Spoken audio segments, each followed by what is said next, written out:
त्या पवित्र स्मृतींना प्रथम मी अभिवादन करतो. उपस्थित बंधू आणि भगिनींनो, आपणास कल्पना आहे की आज आपण या बुद्धस्मृती विहारामध्ये कालवश धर्ममित्र भीमदास गौरखेडेजी यांचा प्रथम स्मृती दिन संपन्न करण्यासाठी या ठिकाणी उपस्थित आहात.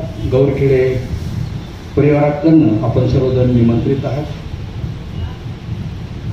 खरं तर एक वर्ष बंधू आणि भगिनींनो त्या गोष्टीला होऊन गेलं आणि आज आपण त्या स्मृतींना पुन्हा या ठिकाणी जमलेलो आहोत.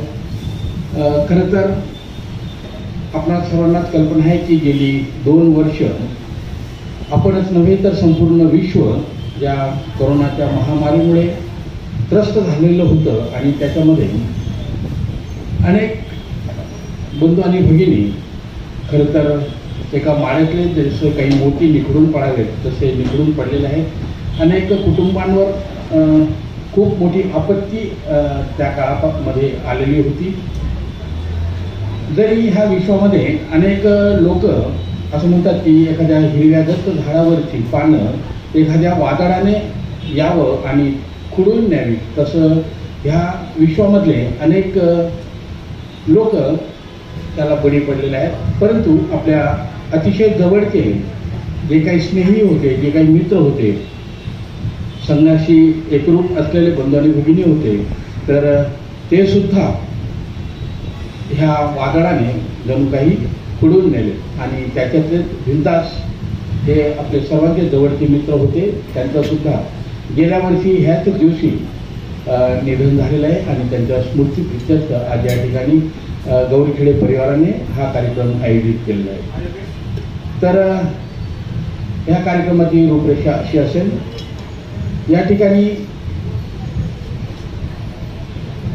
करुणाताई गौरखेडे, कुमारी समीक्षा गौरखेडे आणि कौस्तुभ गौरखेडे हे भीमदास यांचा परिवार तसेच त्यांचे नातेवाईक या ठिकाणी उपस्थित आहेत.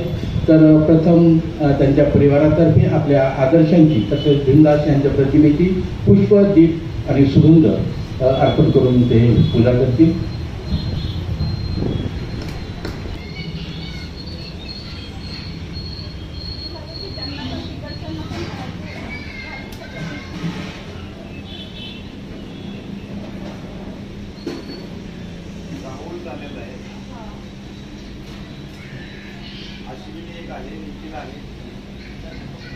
बरोबर.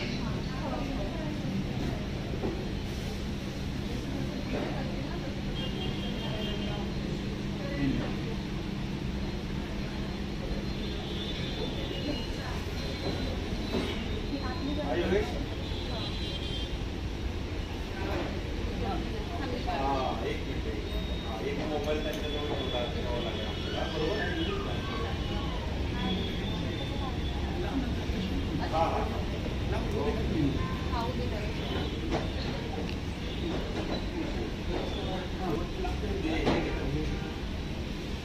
बरोबर.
अनुभूतीनं सांगा. फुलं वाढ अनुभूतीनं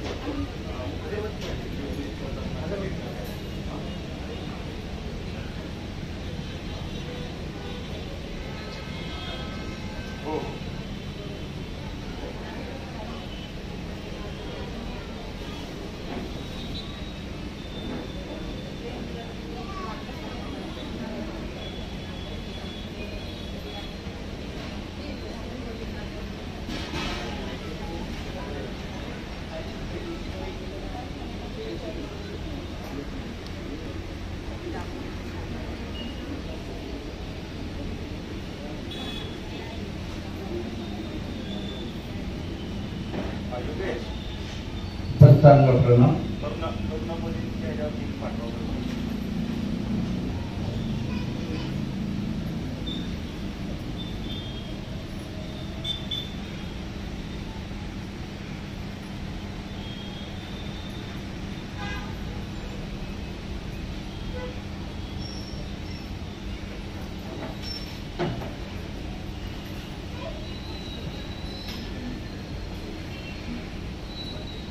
मी गाठापासण्यासाठी आदरणीय गुरुकारी करुणाबोधी आणि प्रेरणारथ यांना विनंती करतो कृपया त्यांनी गाठापासण्यासाठी.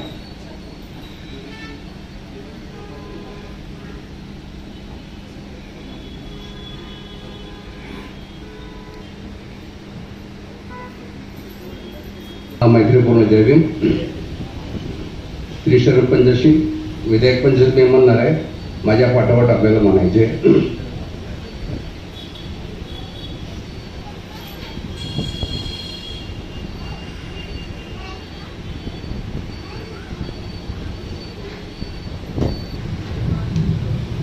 नमो तस् भगवतो अरहतो सम्मा सम्बुद्धस्स. नमो तस् भगवतो अरहतो सम्मा सम्बुद्धस्स. नमो तस् भगवतो अरहतो सम्मा सम्बुद्धस्स. बुद्धं शरणं गच्छामि. धम्मं शरणं गच्छामि. संघं शरणं गच्छामि. द्वितीयंपि बुद्धं शरणं गच्छामि. द्वितीयंपि धम्मं शरणं गच्छामि. द्वितीयंपि संघं शरणं गच्छामि. तृतीयंपि बुद्धं शरणं गच्छामि. तृतीयंपि धम्मं शरणं गच्छामि. तृतीयंपि संघं शरणं गच्छामि. पानातिपाता वेरमणि सिक्खापदं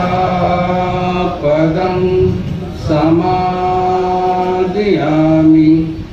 आदिन्नदाना वेरमणि सिक्खापदं समादयामि.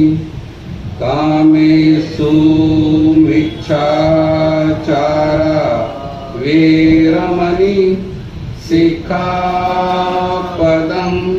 समादयामि. मुसावादा वेरमणि सिक्खापदं समादयामि. सूरामेरय मद्यपमादठाना वेरमणि सिक्खापदं समादयामि. साधु साधु साधु. विधायक पंचसखी म्हणणार आहे. माझ्या पाठोपाठ आपल्याला म्हणायचे. मैत्रीपूर्ण कर्म करून मी माझे शरीर शुद्ध करतो.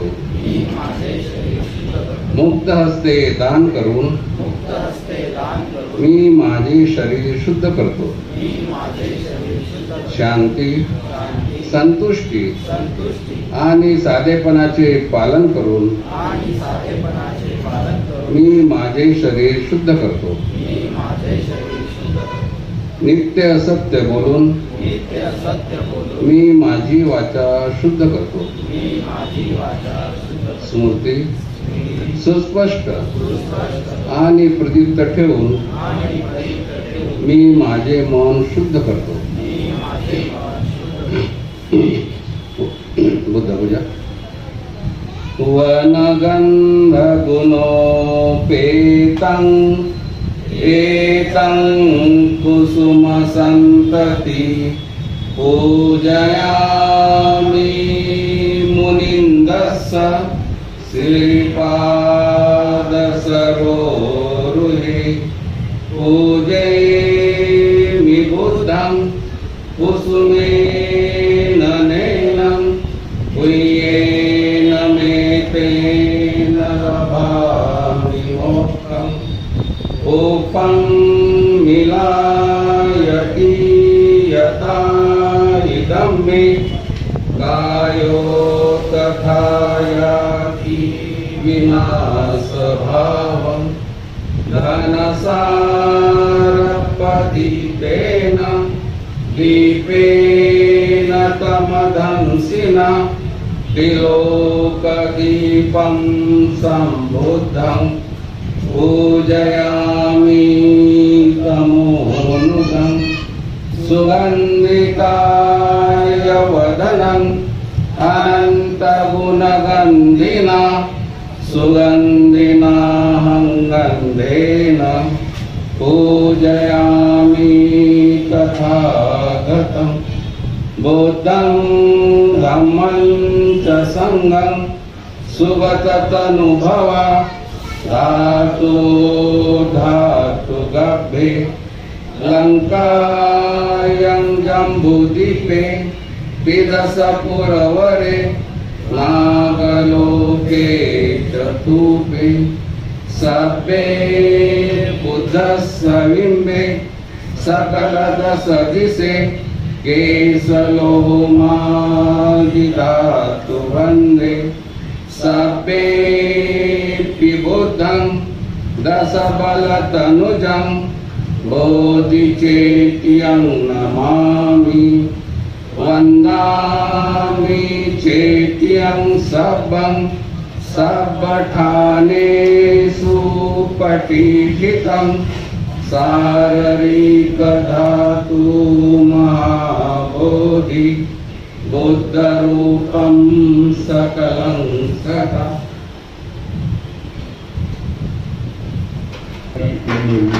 निर्माण केलेलं आहे. बंधू आणि भगिनींनो, जसं मी आधीच म्हटलं की गेली 2 वर्ष आपण खूप अशा अडचणींमध्ये दिवस काढलेले आहेत. आणि जसं कोरोनाची ही महामारी, वैश्विक महामारी पसरली आणि तेव्हा प्रत्येक माणूस चिंताग्रस्त होता. कारण मी आधीच म्हटलं की जसं आपल्या एखाद्या मौल्यवान माळेतले अनेक मूर्ती घडून पाळावेत, तसे अनेक बंधू आणि भगिनी ह्या करोनामध्ये घडून पडलेले आहेत. आपणास कल्पना आहे की जगामध्ये जरी अनेक लोक गेले असले तरी आपल्या माहितीतले किंवा आपल्या जवळचे अनेक बंधू आणि भगिनी याला बळी पडलेले आहेत. उदाहरणार्थ आपण पाहूया की खूप मोठी अशी सुरगम जी यांच्या माध्यमातून ह्या करोनाने आमच्याकडनं हिसकावून गेली. त्याच्यानंतर 2 दिवसापूर्वी ब्रह्मचारी अचलशील यांचा प्रथम स्मृतिदिन साजरा करण्यात आला. सकाळी देसरीताई सीताफळे याच ठिकाणी त्यांचा प्रथम स्मृतिदिन आपण घेतला. आणि आता गुरुमित्र भीमदासजी यांचा प्रथम स्मृतिदिन आपण या ठिकाणी घेत आहोत. मित्रांनो, खरं तर ह्या ज्या व्यक्ती आपल्यातनं गेल्यात ना, तर त्यांची स्मृती आपल्याला काय शिकवते हे महत्त्वाचं आहे. कारण त्यांनी आपल्या आयुष्यामध्ये जे जे काही केलेलं आहे त्याची स्मृती ठेवण्यासाठी आणि तीच स्मृती सदोदित त्या हृदयामध्ये कोरून ठेवण्यासाठी आपण हे कार्यक्रम घेत आहोत. तुकाराम महाराज असे म्हणतात की साखरेचा नव्हे ऊस आम्हा कैसा गर्भवास ती भाजून केली नाही पुनर्जन्म आम्हा नाही. मित्रांनो, यांनी आपल्या आयुष्यामध्ये खूप काही केलेलं आहे. जसं ऊस त्या चरमध्ये टाकला जातो आणि त्याचा रस पितो आणि त्याची साखर तयार होते आणि साखर ही त्या ऊसाची स्मृती असते. तसं सुंदर अशा बिया भाजून लाह्या केल्या जातात आणि त्या रुचकर लाह्या त्या बीची आपल्याला स्मृती देत असते. तसं आपल्यातनं जे बंधू आणि भगिनी गेलेले आहेत, काल वर्ष घालवले आहेत, त्यांनी आपल्या आयुष्यामध्ये खूप संघर्ष केलेला आहे. धम्मजीवन जगत असताना त्यांनी आपली संपूर्ण शक्ती पणाला लावली होती. त्रिरत्न बौद्ध महासंघाच्या माध्यमातून जेव्हा ते या संघामध्ये त्यांनी पदार्पण केलं आणि जेव्हा ते आपल्या समवेत काम करत होते या जागतिक संघाचं, त्यावेळेस आपल्या सर्वांना कल्पना असेल की भिमदास किंवा मी जी नावं घेतली ते लोक पटकन आपल्या लक्षात येत असतात, पटकन त्यांची स्मृती आपल्याकडे येत असते. जसं साखर खात असताना आपल्याला ऊसाची स्मृती असावी किंवा लाई खात असताना आपल्याला त्या घीची स्मृती असावी, तसं ह्या लोकांचे जे कुशल गुण आहेत, जे आपल्या समवेत होते, जे आपल्या संपर्कात होते आणि आपण त्यांना अनुभवलेलं आहे. मित्रांनो, तर अशा बंधू आणि भगिनींची स्मृती ठेवण्यासाठी आपण आज या ठिकाणी जमलेलो आहोत. खरं तर ह्या बंधू आणि भगिनींच्या संपर्कामध्ये अनेक वर्ष आपण घालवलेली असतात. आज आपण भीमदासजी यांचा प्रथम स्मृती दिन साजरा करीत आहोत.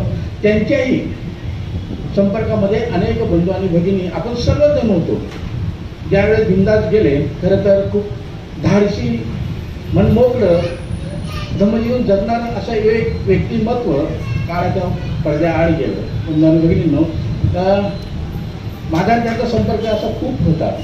जसं आम्ही एक अतिशय जवळचा संपर्क आम्ही जेव्हा घेतला, जेव्हा आम्ही राजकोटला शिबिराला होतो, तेव्हा अगदी दिलखुलास आपल्या आयुष्यामध्ये घडणाऱ्या ज्या गोष्टी होत्या ते माझ्यासमोर त्यांनी उघड केल्या होत्या. त्याच्यानंतर जेव्हा आम्ही बाबासाहेबांच्या अस्थी आणण्यासाठी दोघंही अहमदाबाद या ठिकाणी गेलो, जेवढं भावनिक होते भीमदास, त्यांना असं वाटलं की जण काही आपण प्रत्यक्ष बाबासाहेबांनाच बरोबर घेऊन जात आहोत. आम्ही तिथे गेल्यानंतर जेव्हा रिटर्न आलो, तेव्हा तो बाबासाहेबांचा अस्थि कलश आमच्या समवेत होता. जेव्हा आम्ही ट्रॅव्हलमध्ये बसलो, तेव्हा तो मोठा बॉक्स होता आणि आम्ही दोघांमध्ये एक सीट होती. तर आम्हाला असं वाटलं नाही की भीमदास म्हणले, अहो बाबासाहेब आहेत, आता हा बॉक्स आपण ठेवणार कसा, कारण आपल्याला झोपायला म्हणजे जागा स्लीपर कोच होता.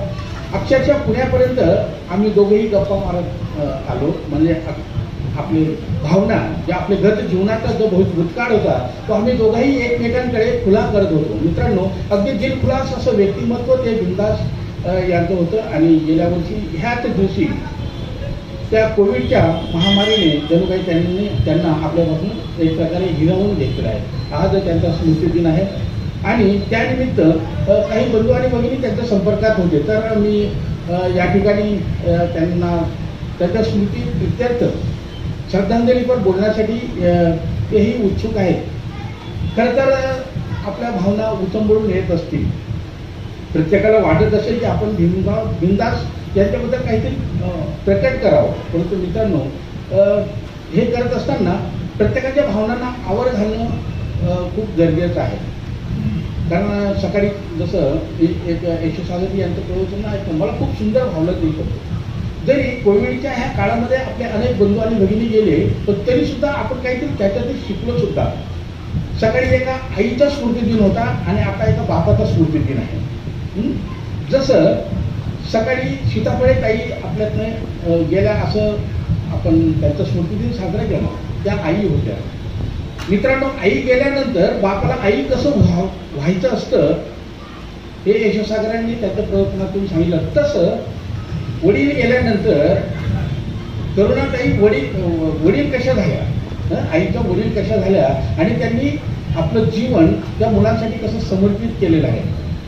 तर अशा स्मृती दिनात आपण याही गोष्टी शिकायच्या आहेत. खूप सुंदर असं सकाळचं प्रवचन होतं. आताही आपण धनुधरे आनंदबुधी यांच्याकडनं ऐकणार आहोत. तत्पूर्वी भीमदास यांच्या अगदी खूप दिवस संपर्कामध्ये असलेले, रोजच त्यांचा संपर्क घेणारे आदरणीय विजयराव जगताप यांना असं वाटतं की त्यांनी आपल्या भावना या ठिकाणी व्यक्त कराव्यात. आले तर विजयराव, तर मी त्यांना विनंती करतो, कृपया त्यांनी श्रद्धांजली करून थोडक्यात आपलं या ठिकाणी मनोगत व्यक्त करायचं.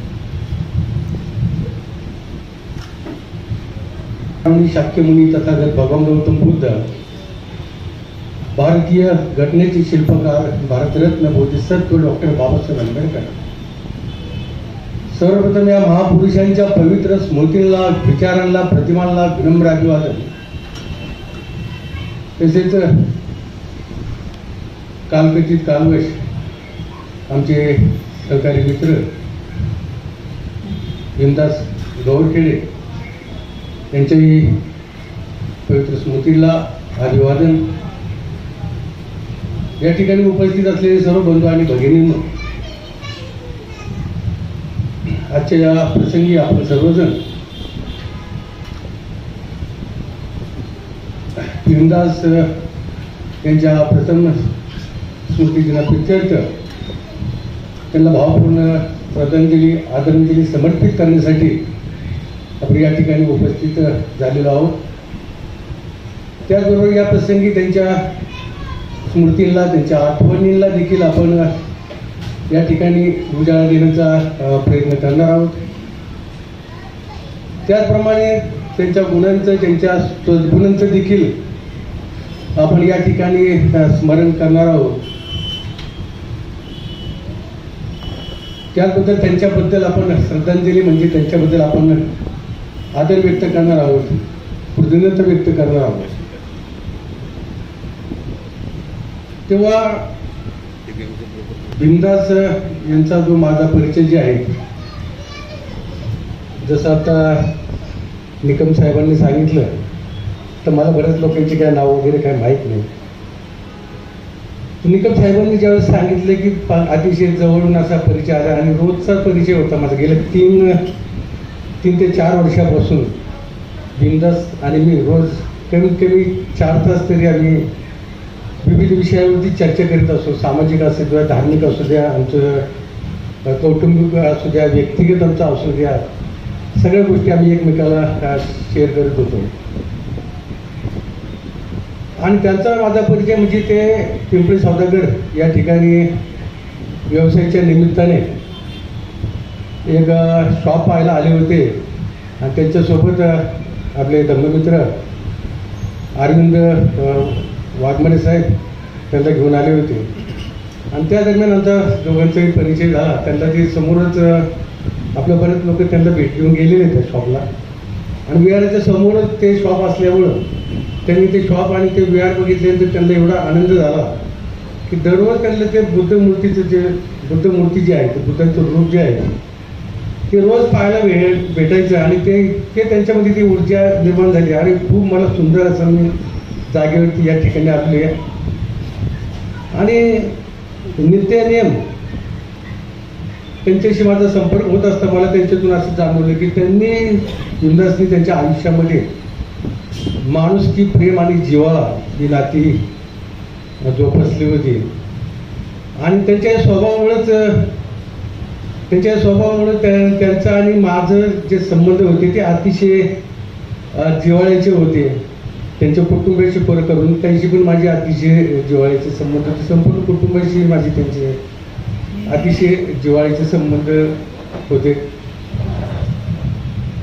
आणि विशेष म्हणजे त्यांनी खूप माणसं जोडलेली होती, खूप माणसं जोडली. TBMCचे जे जेवढी लोक जे आहेत, धर्ममित्र असेल, धर्मचारी असू दे, असे सगळेजण त्या ठिकाणी त्यांच्या शॉपवर यायचे, धार्मिक चर्चा करायचे, एकमेकाला प्रेरणा द्यायचे. आणि मला पण त्यांनी बरंच TBMCचं त्यावेळेचं TBMCचं आहे, आता प्रयत्न आहे नाही, तर TBMCच्या सानिध्यात आणण्याचा मला खूप म्हणजे मला जोडण्याचा खूप असा त्यांनी प्रयत्न केला त्यांनी पाहिजे तसा. आणि बरंचसं काय बरेच धर्मचारी यायचे, तिथे चर्चा करायची. आणि मला पण एक वेळेस असं वाटायला लागलं की मी आता पुन्हा त्रैलोक्यबौद्ध महासंघातच आलो का काय. मला एकेकडे असं वातावरण निर्माण भीमदासने केलं होतं. अतिशय चांगलं म्हणजे त्यांच्यामध्ये जी एनर्जी होती, म्हणजे माणसामध्ये जे परिवर्तन बदल घडवण्याची चिकाटी खूप होती त्यांच्याकडे. प्रत्येक कुठल्या जाती धर्माचा माणूस असला तरी त्याला ते सांगायचे, त्याला बुद्ध सांगायचे. आणि ते जरी ऐकलं ना तरी पुन्हा सांगणार आणि त्या माणसाचं मन असं बदलेल, त्याच्यामध्ये परिवर्तन होईल, अशा पद्धतीने त्यांनी त्यांचा जो संपर्क जो असायचा. तशाच पद्धतीने बऱ्यापैकी त्यांनी माझं देखील मत परिवर्तन केले होते. पण त्यामुळे मला अनेक धर्मचारी धर्ममित्र सगळे भेटायचे.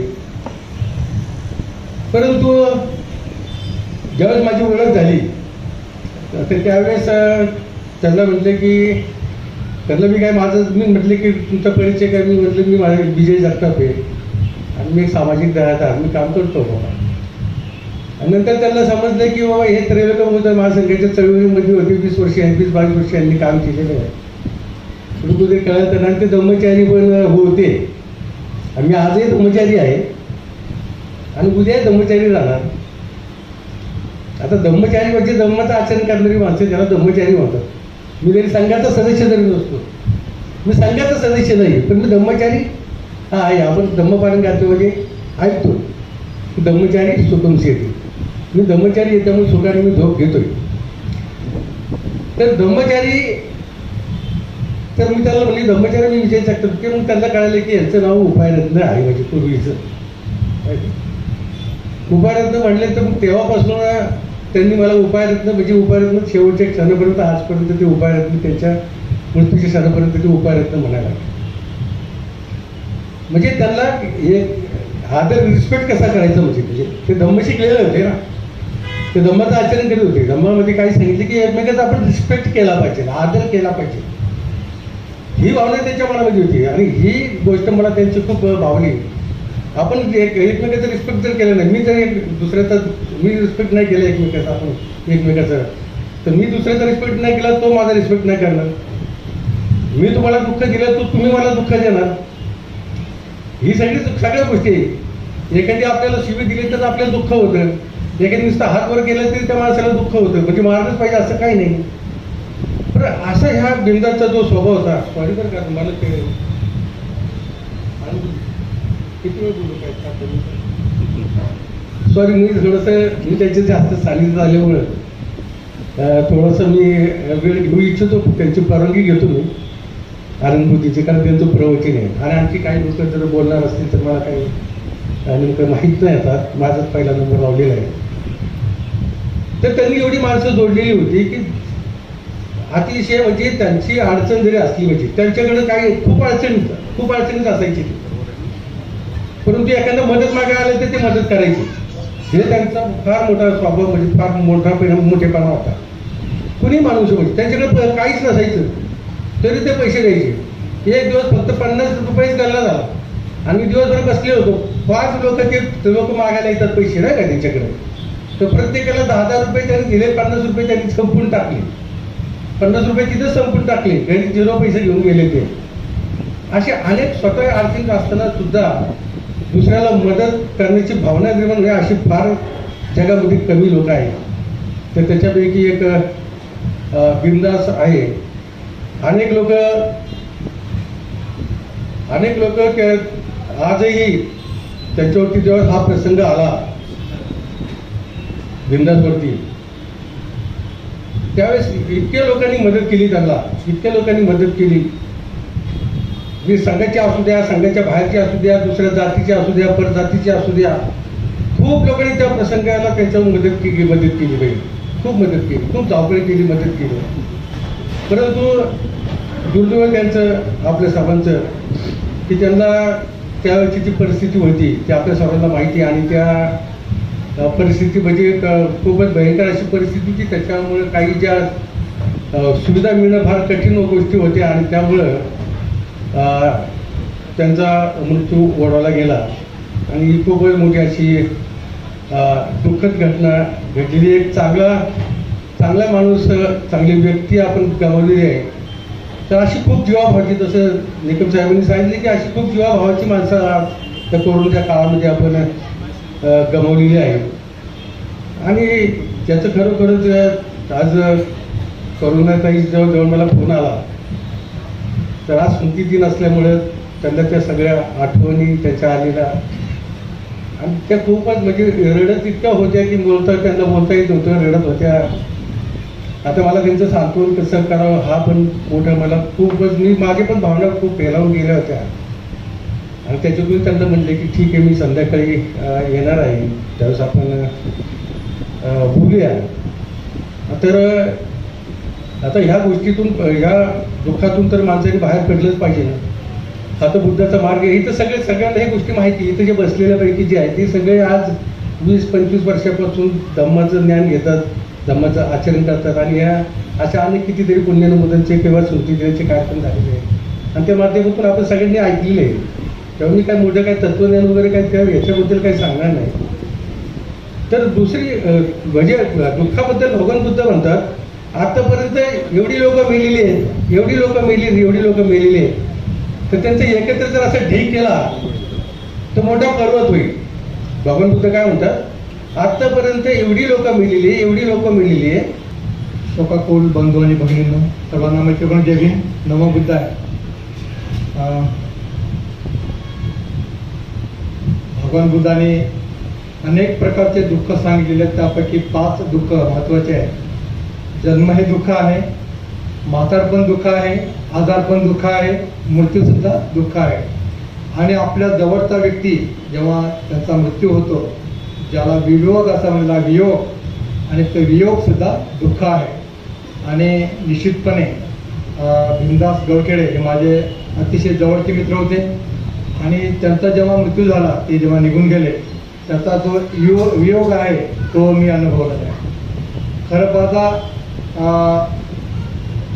3 दिवसामध्ये सगळा हा खेळ झालेला आहे. आपल्याला माहित आहे की मागच्या वर्षी सुद्धा एकीकडे बाबासाहेबांची जयंती साजरी होत होती आणि भीमदास गवखेडे मेट्रो हॉस्पिटलमध्ये ॲडमिट होते. आपल्या श्वासोच्छवासाचा शेवटचा श्वास आणि मोजत होते. अतिशय कठीण परिस्थिती होती, अशी होती. त्यांचा आपल्याला माहीत आहे की आपण आजही जेव्हा व्हॉट्सअप उघडले जातात त्या फोटो आणि व्हॉट्सअपला त्यांचं जे काही चित्र आहे ते चित्रण दिसते. त्यामध्ये तो जो अंतिम संस्कार झालेला आहे त्या दिवशीचा 17 तारखेला 16 तारखेच्या रात्री 3:30 वाजता अंतिम संस्कार झालेला आहे. अतिशय खौफनाक, अतिशय खतरनाक, अतिशय भयानक, चित्तथरारक तो प्रसंग होता, ती घटना होती. मी माझ्या आयुष्यात पहिल्यांदा मी तो जो क्षण आहे तो अनुभवलेला आहे. आणि खरंच मी सुद्धा एवढा म्हणजे अस्वस्थ झालो होतो. खूप मोठा भाग आहे. मी थोडक्यातच या ठिकाणी सांगण्याचा प्रयत्न करणार आहे. 14 तारखेला ह्या ठिकाणी रक्तदानाचं शिबिर चालू होतं. त्या ठिकाणी मला आठवते आणि आपल्याला खूप मोठ्या प्रमाणात लोकांना अलाउड होतं, परंतु रक्तदानाचं शिबिर असल्यामुळे आपण ती परवानगी मिळवली होती. आणि म्हणून काही लोकांनी इथे आम्ही 15-25 लोक जमलो होतो.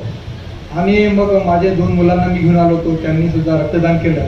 रक्तदानाचं शिबिर हे सगळं कार्यक्रम आटोपल्यानंतर आम्ही जेव्हा घरी गेलो 2-2:30 वाजता, घरी गेल्यानंतर मग आम्हाला माहीत होतं की भीमदास मेट्रो हॉस्पिटलमध्ये ॲडमिट आहे.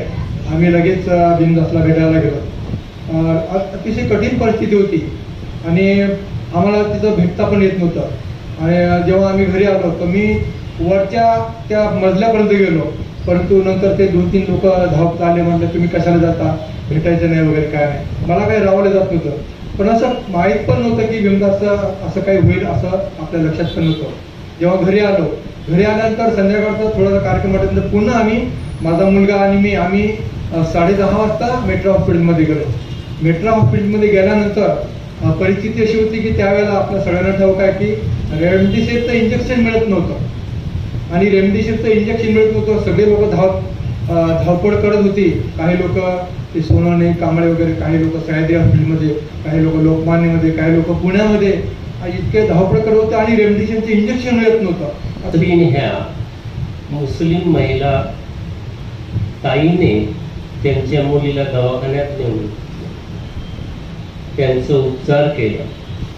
आपल्यापैकी करोना ह्या रोगाच्या भीतीने त्यांच्यापर्यंत, करोना ताईपर्यंत पोहोचायला सुद्धा कोणी गेला नव्हतं. आपल्या छोट्या छोट्या चिल्ल्या घेऊन ती माऊली घरामध्ये एकटीच आणि त्यांचे एक नातलग, तेवढे 3-4च लोक ते घरी होते. बघा, नॉर्मल याला कितीतरी लोकांचा सहवास असतो, घरी पाहुणे आलेले असतात, पण त्या दिवशी त्यांच्याकडे त्यांचं सांत्वन करण्याकरता सुद्धा कुणीही नव्हतं. त्या फारच अडचणींना तोंड देत होत्या. रात्री बेरात्री त्यांना झोप येत नव्हती. अचानक त्यांना आभास व्हायचा की भर रात्री कोणतरी माझा दरवाजा वाजवत आहे. घरी 2 छोटी छोटी मुलं आणि ते बाई, करुणाताई यांनी तो आवाज, त्याचा आभास ऐकला आहे. अचानक काही रात्री त्यांना असं व्हायचं की घरामध्ये अचानक कोणी नळ सुरू केला आहे, पाण्याचा नळ वाहण्याचा धो धो आवाज येतो आहे. तो आभास सुद्धा त्यांना आभास झाला. कधी कधी त्यांना रात्री आभास व्हायचा की गौरखेडे मोटरसायकलने आले आहेत आणि दारासमोर मोटरसायकल थांबली आहे. अक्षरशः त्यांनी कितीतरी रात्र जागून काढल्या. त्यांनी त्या क्षणाला सामर्थ्याने तोंड दिलं, कारण की त्यांच्या पुढे आदर्श होतं महाकारुणिक तथागत भगवान बुद्धाचा. त्यांना अनित्यता समजली होती. त्यांना वाटलं होतं की हे नुसतं आभास आहे, असं काहीही नाही.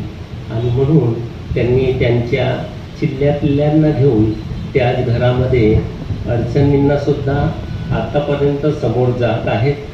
आणि त्यांनी ह्या अडचणीमधून त्यांच्या मुलामुलींच्या शिक्षणामध्ये खंड पडू दिला नाही. मुलींना शाळेत न्यायचं, मुलाला शाळेत न्यायचं, मुलीला शिकवणी वर्गामध्ये न्यायचं, शिकवणी वर्गामधून आणायचं.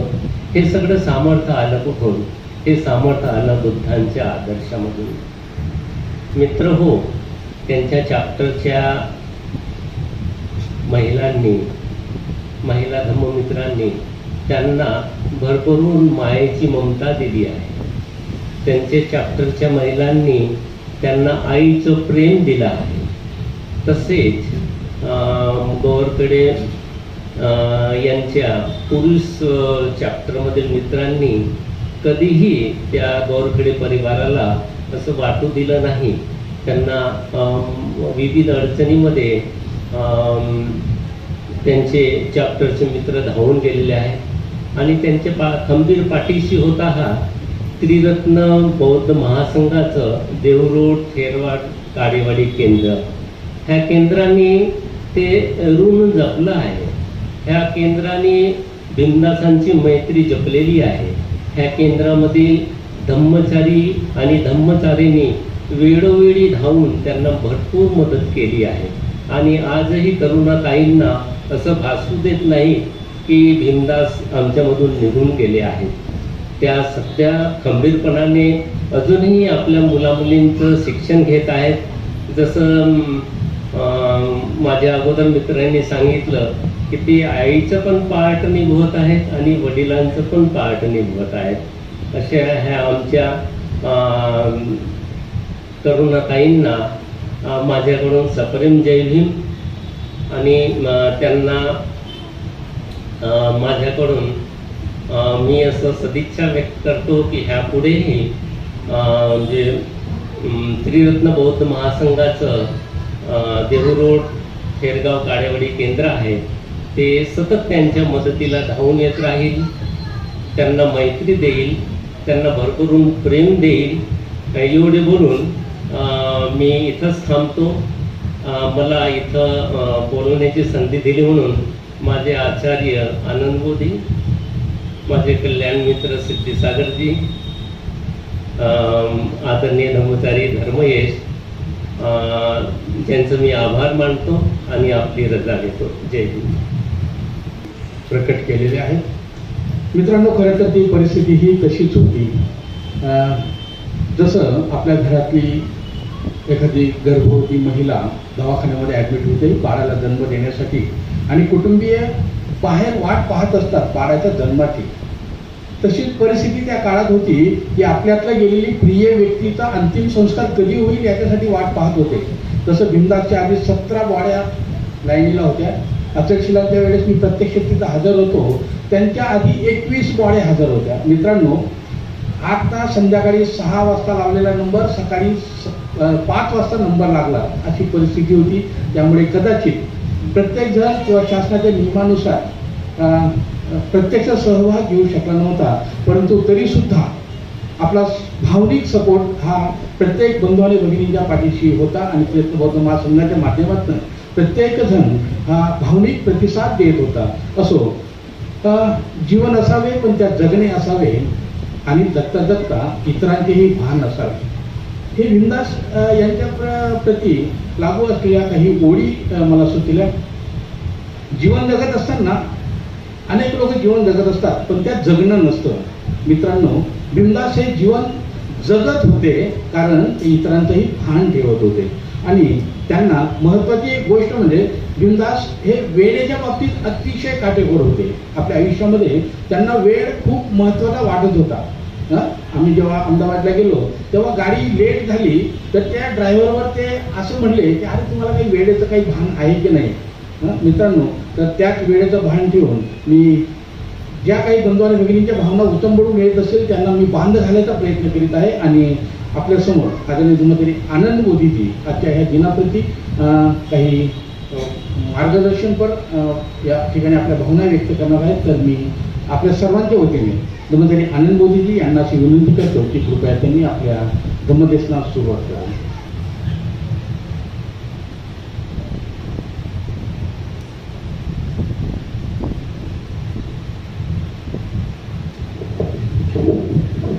मला काही कुठं बोलायची सवय नाही, मी कुठं बोलत नाही. पण जेव्हा आपल्याला मनातून वाटतं ना इथून आपण काहीतरी म्हणजे नाही का समोरच्या बद्दल काहीतरी वागतं म्हणून मला 2 शब्द बोलायचे. मी जास्त वेळ घेणार नाही आहे. मी इथं थेरगावमध्ये राहते. त्यांच्याबरोबर माझा 10 वर्षापासूनचा संबंध आला कोरोना ताईंबरोबर पॅन कार्ड क्लबमुळे. तर आम्ही त्यामुळे त्यांच्या गावाकडे पण गेलेलो. त्यांनी आमच्या गावाकडे इतकं छान स्वागत केलं ना आणि एकदम आपले घरचे काय आपल्यासाठी करतील असं त्यांनी खूप आम्हाला प्रेमाने स्वागत केलं. आणि कुठं पण म्हणजे नाही का मी त्यांच्याबरोबर बरेच वेळा असं बाहेर पण गेलो, त्या मीटिंगला गेलो बऱ्याच वेळा.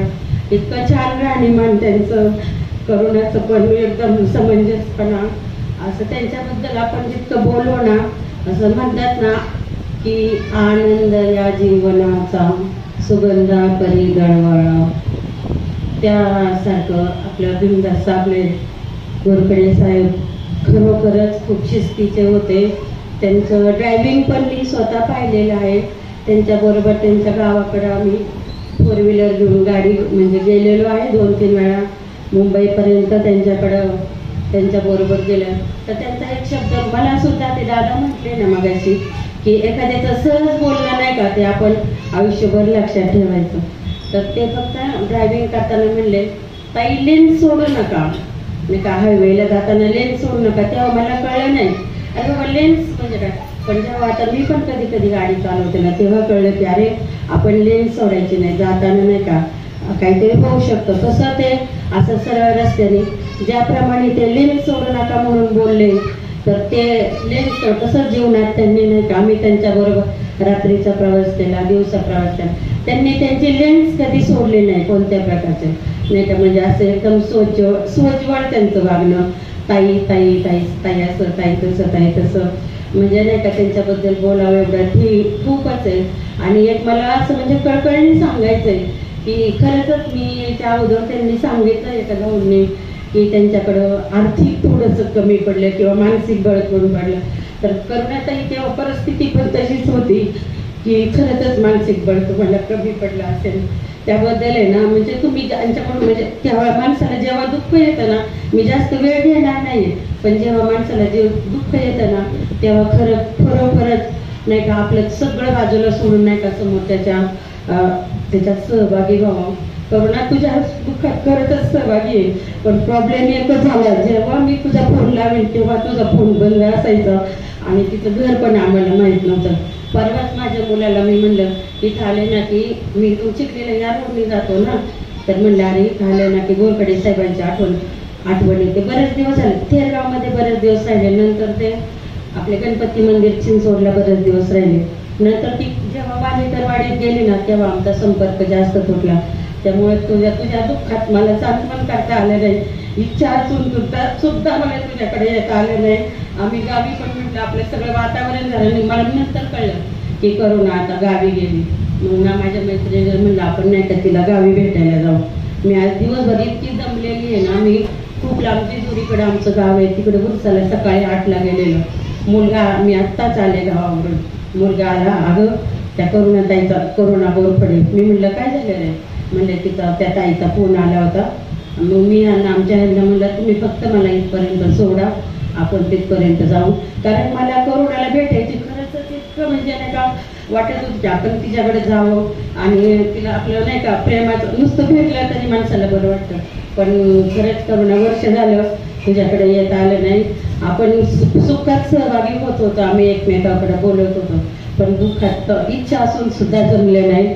मी आता इतकं लांबून गावाकडून आले, तर मी लगेच पटकन आले की बाबा, कारण तिचा फोनच लागत नव्हता. म्हटलं नाही आता जायला पाहिजे. आणि तुझ्यावर जी आत्ता वर्षभरात जेवढे तुझ्यावर जे काही संकट आले, परमेश्वराने जशी तुला ताकद दिली. आणि गोरखडे साहेबांची खूप इच्छा होती की त्यांची मुलं खूप शिकावं, आणि त्यांनी जिद्दीने ब्लॉसममधून त्यांच्याबरोबरच्या लोकांनी मुलं काढून दुसऱ्या शाळेमध्ये टाकली. पण गोरखडे साहेबांनी मुलं त्याच शाळेत टाकली. आता पण तिथंच आहे ना ब्लॉसमला.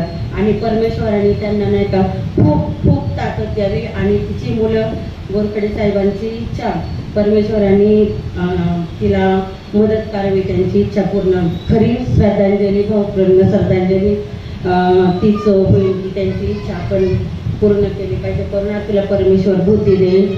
तू पण नाही का प्रांजळपणे, सोजळपणे कष्ट कर. जे काय तुला कष्ट करायचं असेल ते करायचं, आणि जगाचा विचार करायचा नाही. आपल्या मुलांना वाढवण्यासाठी जे जे आपल्याला काय काय करता येईल ते करायचं. आणि तिला मी एवढं 2 शब्द सांगते. 2 शब्द म्हणता मी जास्त बोलले.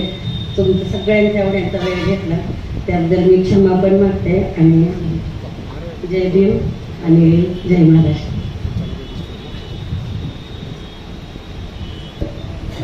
खरोखर तुम्हाला खूप भरून येत होतं. असं म्हणतात की सुखात होत्याला त्या वाऱ्यासंगे खेळताना डोलताना, तरी सुद्धा टाहो फोडत होत्या किनाऱ्यावर आदळताना. तसे आपल्या भावना ज्यावेळेस आपल्या शब्दातून बाहेर येत होते, तर ते खरोखर त्या लाटांसारखे ते त्यांचा टाहो जणू काही फोडत होत्या. यानंतर मी आदरणीय मंत्री आनंद बोसकी यांना विनंती करतो, कृपया त्यांनी आपलं केलं.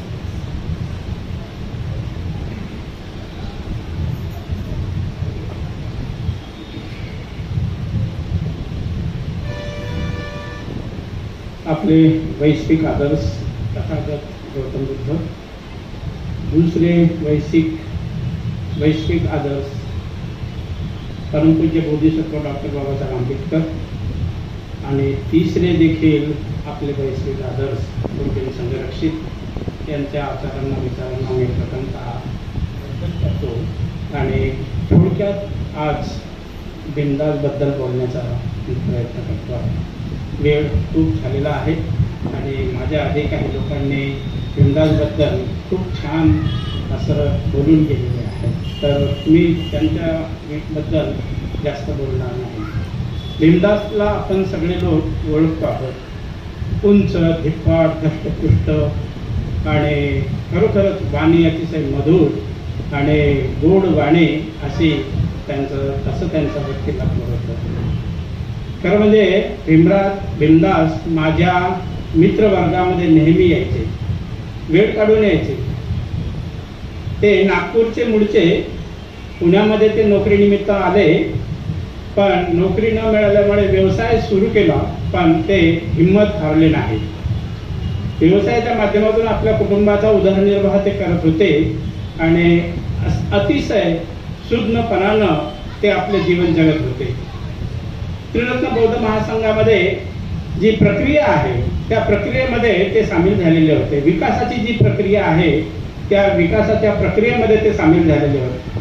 मित्रवर्ग करणं, जनरल वर्ग करणं, स्वतःचा अभ्यास करणं, स्वतःची ध्यान साधना करणं, संपर्क करणं, कल्याण मित्रता प्रस्थापित करणं वगैरे वगैरे ही जणू काही एक प्रकारची प्रोसेस आहे.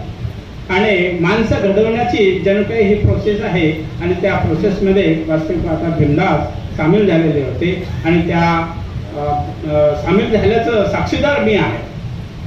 तर खरोखरच आपला स्वतःचा विकास, सर्वांगीण विकास कशा प्रकारे केलं जातं, म्हणजे केवळ आर्थिक विकासच नाही, तर सामाजिक विकास असेल, शैक्षणिक विकास असेल, धार्मिक विकास असेल, राजकीय विकास असेल, कोणत्याही प्रकारचा विकास असू दे, पण सार्वजनिक विकास किंवा आपण असं म्हणूया सर्वांगीण विकास हा जो आहे तर तो त्यांच्यामध्ये पाहायला मिळतो. असो, भीमदासबद्दल अनेक लोकांनी म्हणजे सांगितलेलंच आहे आणि त्यामुळे मी त्यांच्याबद्दल अधिक काही न बोलता मी थोडंसं धम्माच्या काही गोष्टी म्हणजे सांगण्याचा प्रयत्न करणार आहे. आपल्याला माहीत आहे की दुःख आहे, जगामध्ये दुःख आहे ही गोष्ट आपल्याला सर्वांनाच माहीत आहे. दुःख आहे त्याचं कारण आहे आणि कारण जर सापडलं तर दुःख नाहीसं होऊ शकतं आणि दुःख नाहीसं करण्याचा एक मार्ग सुद्धा भगवान बुद्धांनी आपल्याला सांगितलेला आहे. ही शिकवण आहे. भगवान बुद्धांनी अनेक शिकवणी आपल्याला म्हणजे दिलेल्या आहेत, शिकवलेल्या आहेत. त्यापैकी कोणतीही एखादी शिकवण जर आपण अंगीकारली, तिचं आचरण केलं तर खरोखरच आपल्या मनाची अवस्था, आपल्या म्हणजे वागण्याची अवस्था, आपणाला जीवन जगण्याची कला किंवा जीवन जगण्याची जी काही गांभीर्य आहे तर ते विकसित होत असतं आणि आपण स्वतः एक खरं मनुष्य म्हणून विकसित होत असतो. तर अशाच प्रकारे धम्मपदामध्ये एक गाथा आलेली आहे आणि ती गाथा मी म्हणून त्या गाथ्यामध्ये काय संदर्भ दिलेला आहे तेवढंच सांगण्याचा मी प्रयत्न करणार आहे आणि माझं प्रवचन मी संपवणार आहे.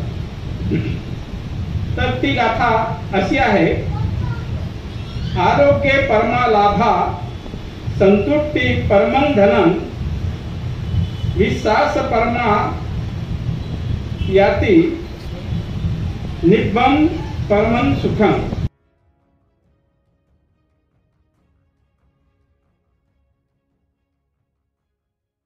काळजी घेत असताना आपलं खाणं पिणं कसं असलं पाहिजे, कोणत्या वेळेला खाल्लं पाहिजे, काय खाल्लं पाहिजे ह्याची सुद्धा आपण काळजी घेत असतो. आणि सायन्स पुढे गेलेलं असल्यामुळे त्या गोष्टी आपल्याला म्हणजे कळत असतात की आपण काय खाल्लं पाहिजे. आरोग्याची काळजी घेण्यासाठी खरं म्हणजे अन्न तर आपण विशेष पद्धतीनं घेण्याचा आपण प्रयत्न करत असतोच, परंतु आरोग्याची काळजी घेण्यासाठी आपल्याला आणखीन काही गोष्टी सुद्धा कराव्या लागतात. केवळ खाणं पुरेसं नाही तर त्याच्यासाठी व्यायाम करणं सुद्धा अत्यंत आवश्यक आहे.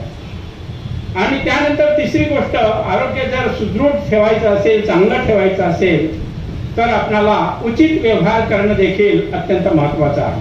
म्हणून म्हणजे आरोग्य जर व्यवस्थित ठेवायचं असेल तर आहार चांगला असला पाहिजे, विहार चांगला असला पाहिजे आणि उचित व्यवहार देखील म्हणजे असले पाहिजे. आणि ही गोष्ट आपण लक्षात घेतली पाहिजे. ही बुद्धाची शिकवण आहे. धम्मपद कुठून आलं तर बुद्धाच्या तोंडून आलेलं आहे. प्रत्येक वाक्य बुद्धाचं आहे, ही गोष्ट आपण लक्षात घेतली पाहिजे. ही बुद्धाची शिकवण आहे. तर आहारावर ते म्हणजे अशा प्रकारे वक्तव्य करून जातात. सर्वसामान्य माणसांना आहाराबद्दल जागृती नसते. आहार म्हणजे कशा प्रकारे करावं, कोणत्या म्हणजे वेळेला करावं याबद्दल जागृती नसते. परंतु विशेषतः बुद्धाने ह्या गोष्टी आपल्याला समजावून सांगितलेल्या आहेत. कशा प्रकारे आपण आहार केला पाहिजे, केव्हा केव्हा आपण आहार घेतला पाहिजे. आणि व्यायाम सुद्धा त्याने सांगितलं, आहार, विहार आणि व्यवहार. तर व्यायाम सुद्धा अन्न पचवण्यासाठी आवश्यक आहे. अन्न पचवण्यासाठी जर व्यायाम नसेल तर मग अन्न पचन बरोबर होत नाही आणि तब्येतीमध्ये गडबडी होत असतात. तर आहार आहे, विहार आहे आणि उचित व्यवहार आहे. तर उचित व्यवहार म्हणजे काय तर विधायक व्यवहार करणे, ज्या व्यवहारामुळे आपल्याला सुख लाभू शकतो असे व्यवहार करणे. या अर्थात म्हणजे आपण विधायक शीलामध्ये ज्या गोष्टी पाहतो आहोत ते सर्व म्हणजे जणू काही उचित व्यवहार आहे. मैत्री करणे आहे, करुणा करणे आहे, किंवा आणखीन आपण असं म्हणू शकतो की सत्य बोलणं आहे, मधुर बोलणं आहे, माणसं जोडणं आहे, नाही का. आणि अनेक प्रकारच्या ज्या काही विधायक गोष्टी आहेत तर त्या आपण त्या गोष्टी लक्षात घेऊन त्याप्रमाणे व्यवहार केला पाहिजे. ही गोष्ट आपण लक्षात ठेवूया. तर इथे म्हणजे ही पहिली गोष्ट मी सांगू इच्छितो की आहार हा आपलं जे काही आहे तर तो कशा प्रकारे आपण घेतला पाहिजे त्याबद्दलची जागृती विकसित केली पाहिजे. दुसरी गोष्ट म्हणजे सांगत असताना मला असं सांगावं लागेल की संतुष्ट राहणं हे अतिशय महत्त्वाची गोष्ट आहे. ह्या गाथेमध्ये संतुष्टी म्हणजे कशासाठी म्हणजे भगवान बुद्धाने सांगितलेली आहे तर एक जणू काही आपण ती गोष्ट श्रवण करू शकतो, ऐकू शकतो. तृष्णा भयंकर आहे. कधीच आपण संतुष्ट होत नाही. मरेपर्यंत आपलं जीवन जे जगतो तर तृष्णेनंच जणू काही ते भरलेलं असतं, पण कधीच आपण म्हणजे संतुष्ट राहत नाही. मग अन्नाची तृष्णा असेल, कदाचित श्रीमंत होण्याची तृष्णा असेल, कदाचित आपण प्रतिष्ठा कमवण्याची तृष्णा असू शकते, कोणत्याही प्रकारची तृष्णा असू दे, परंतु ती तृष्णा आपणाला म्हणजे दुःख देत असते, सुख देत नाही. जर या उलट जर आपण करू लागलो तर नक्कीच म्हणजे आपणाला म्हणजे शांती आणि संतुष्टी याचं पालन करावं लागेल. संतुष्ट राहणं हे सर्वात म्हणजे जणू काही अतिशय महत्वाचं गुण आहे. पण बुद्धांनी जे काही गुण सांगितलेले आहेत ते गुण विकसित करण्याच्या ऐवजी आपण समाजामध्ये जे वावरतो आहोत त्यांच्याकडून जे काही गुण आपल्याला म्हणजे मिळत असतात ते गुण आपण विकसित करण्याचा प्रयत्न करत असतो. पण बुद्ध आणि बाबासाहेब किंवा आणखी बोधिसत्व जे लोक आहेत तर त्यांचं म्हणणं आपण ऐकलं पाहिजे आणि त्या मार्गाने जीवन जगणं आवश्यक आहे. तर संतोष किंवा संतुष्टी म्हणजे आपल्यामध्ये असणं फार गरजेचं आहे. आता मी म्हणजे एखादं उदाहरण देऊ इच्छितो. तर तृष्णा कशी असते, हाव कशी असते. तृष्णा ही खरोखरच म्हणजे अतिशय म्हणजे खादाळ प्राणी असतो किंवा आपण गिधाळ म्हणूया किंवा आणखीन आपण कुत्र म्हणूया नाही का. तर असे जे प्राणी असतात तर त्यांच्यामध्ये हाव भयंकर असतो आणि तसंच मनुष्य पण म्हणजे जगण्याचा प्रयत्न करत असतो. कितीही कमवलं तरी त्याची म्हणजे हाव पूर्ण होत नाही. आणखीन आलं पाहिजे, आणखीन आलं पाहिजे. रिटायरमेंट होतो, वॉचमॅनची नोकरी शोधतो, वॉचमॅनची नोकरी 10 वर्ष आणखीन करतो, आणखीन थोडंसं हातपाय चालले की आणखीन पुढे तो नोकरी करण्याचा प्रयत्न करतो किंवा व्यवसाय करण्याचा प्रयत्न करत असतो. तर अशा प्रकारे म्हणजे हाव आपली म्हणजे ठेवता कामा नये. बुद्धाची काय शिकवण आहे की आपण शांती आणि संतुष्टीची म्हणजे जी काही आवश्यकता आहे तिचं पालन केलं पाहिजे नाही का. पण धम्म जातो बाजूला आणि आपण आपल्या मनानुसार जणू काही जगत असतो. तर असं जगणं हे बरोबर नाही. तर बुद्ध आणि बोधिसत्वाची शिकवण याच्यासाठीच आपल्याला स्वीकारावी लागते की आपणही आपल्या जीवनामध्ये बदल करू शकतो, परिवर्तन करू शकतो. तृष्णेपासून जर मुक्त व्हायचं असेल तर आपल्याला म्हणजे बुद्धांची शिकवण लक्षात घ्यावीच लागेल आणि ती अंगीकारावी लागेल आणि त्याप्रमाणे जीवन जगावं लागेल. तर ही गोष्ट म्हणजे अतिशय म्हणजे सुंदर आहे. तिसरी गोष्ट म्हणजे मी सांगण्याचा प्रयत्न करतो. ह्या गाथेमध्ये तिसरी गोष्ट आलेली आहे ती म्हणजे आपण विशेषतः एकमेकावर विश्वास ठेवला पाहिजे. ज्या व्यक्तीवर आपण विश्वास ठेवतो ते जणू काही आपले नातेवाईक म्हणून बनतात. विश्वास खूप मोठी वस्तू आहे, गोष्ट आहे.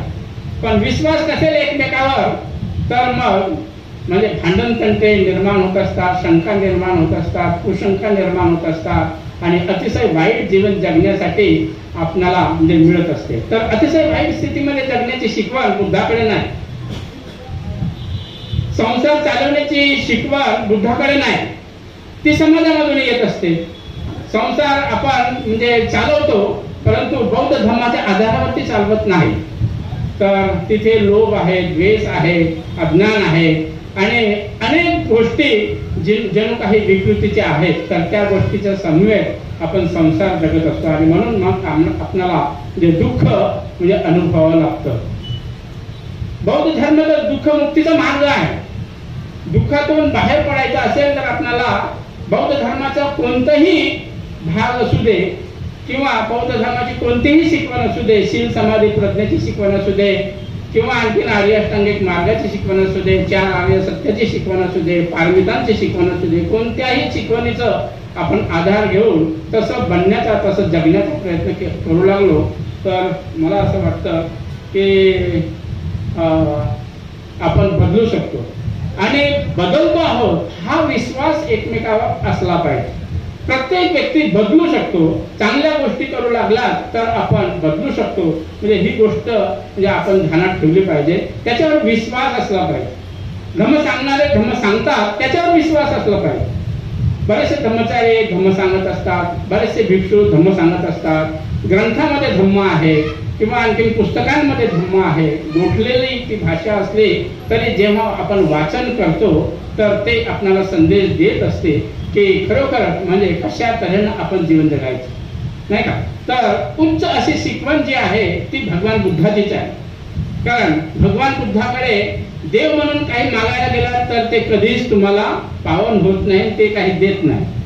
ते काय सांगतात की तुम्ही तुमच्या म्हणजे जीवनाचे शिल्पकार आहात असं ते सांगतात.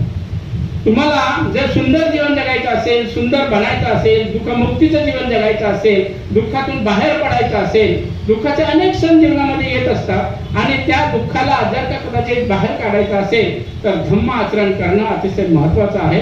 धम्माशिवाय आपण म्हणजे दुःखमुक्ती आपण करू शकत नाही, आपल्या दुःखाला नाहीसं करू शकत नाही. हीच गोष्ट आपण लक्षात घेतली पाहिजे. आणि चौथी गोष्ट जी सांगितलेली आहे तर निर्वाण प्राप्ती जी आहे ते सर्वश्रेष्ठ सुख आहे. निर्वाण हे सर्वश्रेष्ठ सुख आहे असं म्हणजे भगवान बुद्ध म्हणजे स्वतः सांगतात ह्या गाथेच्या माध्यमातून. तर खरं म्हणजे धर्मांतर डॉक्टर बाबासाहेब आंबेडकरांनी केलेलं आहे.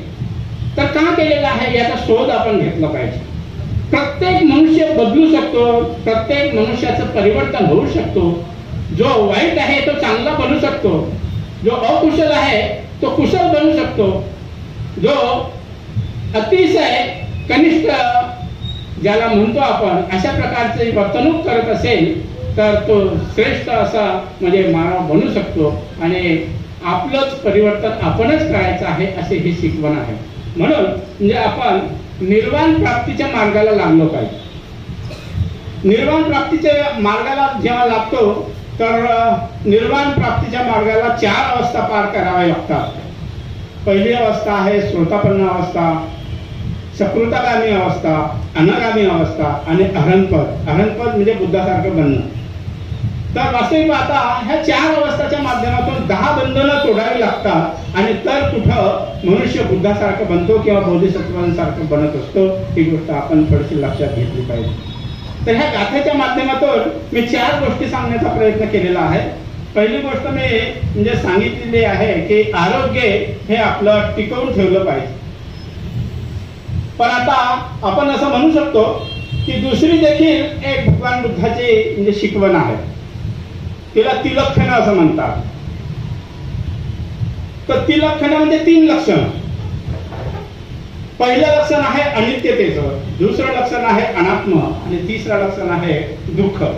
संस्कारमय जीवन अनित्य आहे, संस्कारमय जीवन अनात्म आहे, संस्कारमय जीवन दुःखकारक आहे. म्हणून संस्कारमय जीवन जगण्यापासून आपण म्हणजे पुढे सरकलो पाहिजे. असंस्कारित जीवन जगण्याचा म्हणजे धाडस केलं पाहिजे. जी शिकवण आपल्याला भगवान बुद्धाने सांगितलेली आहे, जी शिकवण बाबासाहेबांनी स्वीकारलेली आहे, रोगियन संघरक्षकांनी स्वीकारलेली आहे, त्यांनी आपल्या शिष्यांना सांगितलेली आहे. शिष्यांचे शिष्य, शिष्यांचे शिष्य आणि आता आपण म्हणजे आपणापर्यंत ती येऊन पोहोचलेली आहे. तर ही शिकवण कुठल्या देवाची नाही. कुठला देव आपल्याला म्हणजे कधीही मदत करत नाही. अर्थात देवच अस्तित्वात नसल्यामुळे मदत करण्याचा प्रश्नच नाही. म्हणून बुद्ध अस्तित्वात होते, बुद्ध मानव होते, ते प्रबुद्ध मानव होते. त्यांनी निर्वाण अवस्था ही प्राप्त केलेली होती आणि त्यांचा अनुभव त्यांनी कथन केलेला आहे आणि तो म्हणजे कथनाचा भाग आपणापर्यंत येऊन पोहोचलेला आहे. तर प्रत्येकाला संधी आहे धम्म आचरण करण्याची, निर्वाण प्राप्त करण्याची, निर्वाणाकडे जाण्याची प्रत्येकाला संधी आहे. तर म्हणूनच मग परमपूज्य बोधिसत्व डॉक्टर बाबासाहेब आंबेडकरांनी धर्मांतर केलेलं आहे आणि ह्या धर्मात आणून सोडलेलं आहे की प्रत्येकाने आपला विकास करावा. तर अशा प्रकारे म्हणजे पहिली गोष्ट आरोग्याची काळजी घेणं, आरोग्य सुदृढ ठेवणं ही गोष्ट आपण शिकलेलो आहोत. दुसरी गोष्ट संतुष्ट राहणं, संतोष आपल्या जवळ असणं किंवा समाधान आपणाजवळ असणं हे फार काळाची गरज आहे. तिसरी गोष्ट विश्वास एकमेकावर असला पाहिजे आणि चौथी गोष्ट निर्वाण प्राप्त करण्याच्या मार्गाला आपण लागलं पाहिजे. ही शिकवण बुद्धाची आहे आणि ह्या गाथेच्या माध्यमातून 4 शब्द सांगण्याचा मी प्रयत्न केलेला आहे. आपण शांततेनं ऐकून घेतला त्याबद्दल मी धन्यवाद म्हणजे मानतो. आणि तरुणाताई आणि त्यांची जी मुलं आहेत त्यांना सुद्धा आपला जो सहकार्य आहे, सहकार आहे किंवा सहकार करण्याची म्हणजे भावना आहे, मदत करण्याची जी भावना आहे ती मदत करण्याची भावना तेवत राहो आणि आपली मदत त्यांना मिळत राहो अशा शुभेच्छा म्हणजे व्यक्त करतो आणि इथे थांबतो. जय हिंद.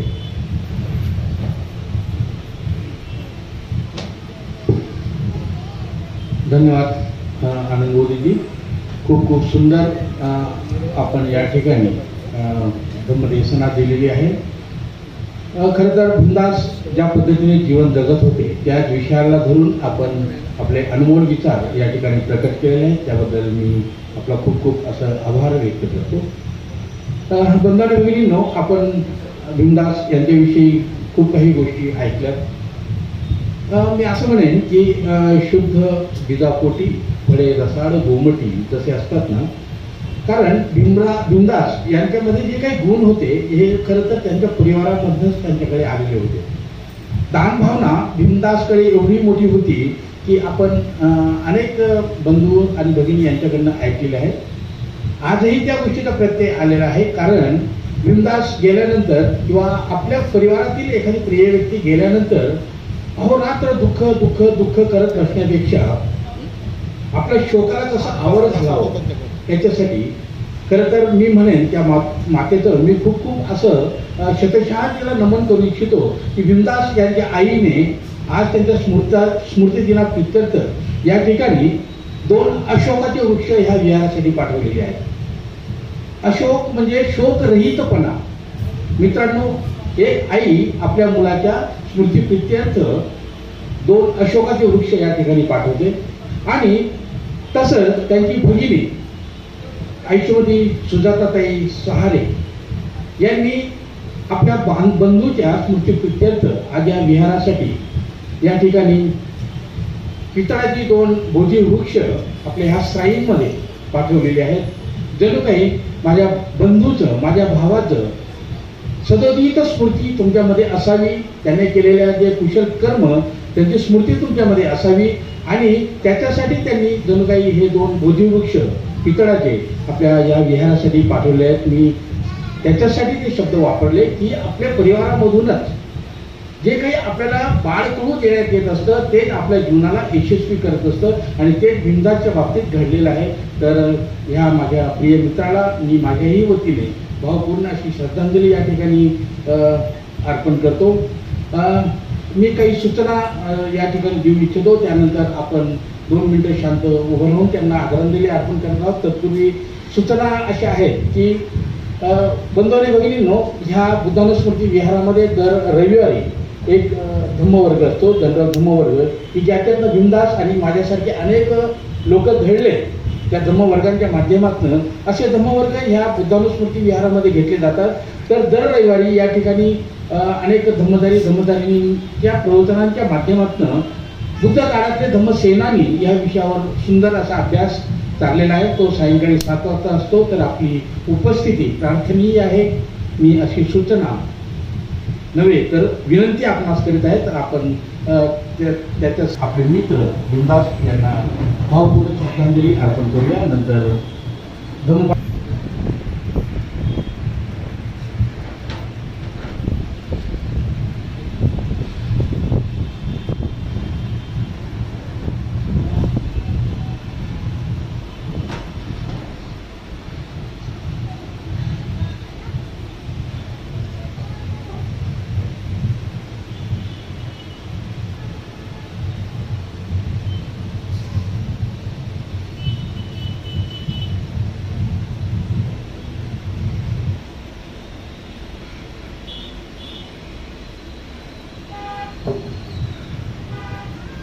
सब पाप सकरणं कुशल उपसंपदा सचित परियोगपनं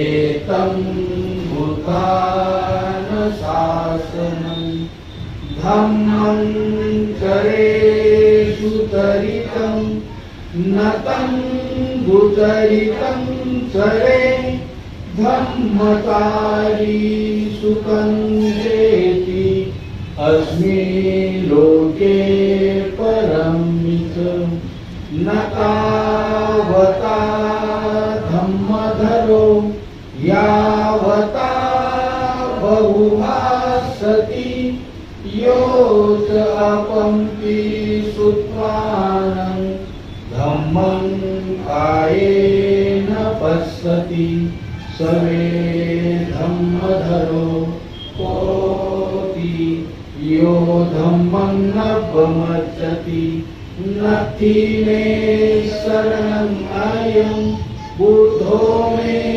शरणं वरं एतेन सत्यवचेन होतु मे जयमङ्गलं नत्थि मे शरणं अयं धम्मो मे शरणं वरं एतेन सत्यवचेन होतु मे जयमङ्गलं नत्थि मे शरणं अयं संघो मे शरणं वरं एतेन सत्यवचेन होतु मे जयमङ्गलं नमो बुद्धाय नमो धम्माय नमो संघाय साधु साधु साधु।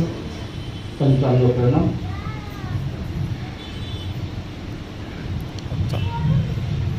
चालू राहू चालू